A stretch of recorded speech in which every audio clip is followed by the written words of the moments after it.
Primeiro-ministro Taurmatan Ruak reconhece esforços do militante Fretilin e continua firme a partido, onde aburas democracia. Primeiro-ministro Taurmatan Ruak hateteng idane durante o discurso e a abertura 5º Congresso Nacional Fretilin, quinta-feira semanane. Nia deham Fretilin existe ona tinang hat nulu resin walu durante tempo ne Taurmatan Ruak serviço ba Fretilin durante tinang sanulu resin Ruak. Sobrevivente Barak McMorris continua saisasi baluta. To hetang independência no sai modelo ba líder no liderança. E 48 anos de existência Fretilin, 12 anos ao serviço para Fretilin.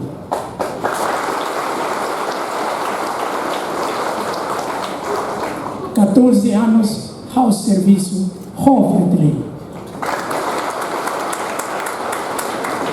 Ao RAI Recordações Dia, líderes da Fretilin, que a maioria da sobreviventes, primeira geração. Irmão Maria. Aí, 8 anos. Mas Louricira, mas hoje está outro. Axala. Louricira, mas está afirma, nos reafirma e tem a nessa nação, a nessa povo.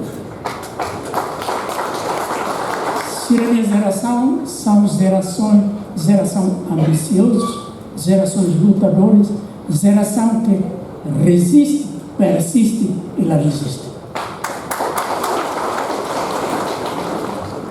Em cada momento na história, se rejuvenesce, se purifica, se consolida e se vai hoje.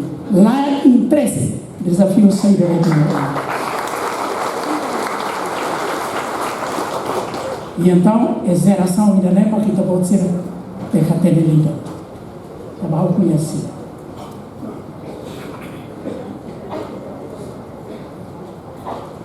Segunda geração, Malera, o irmão Luteli, Atebara,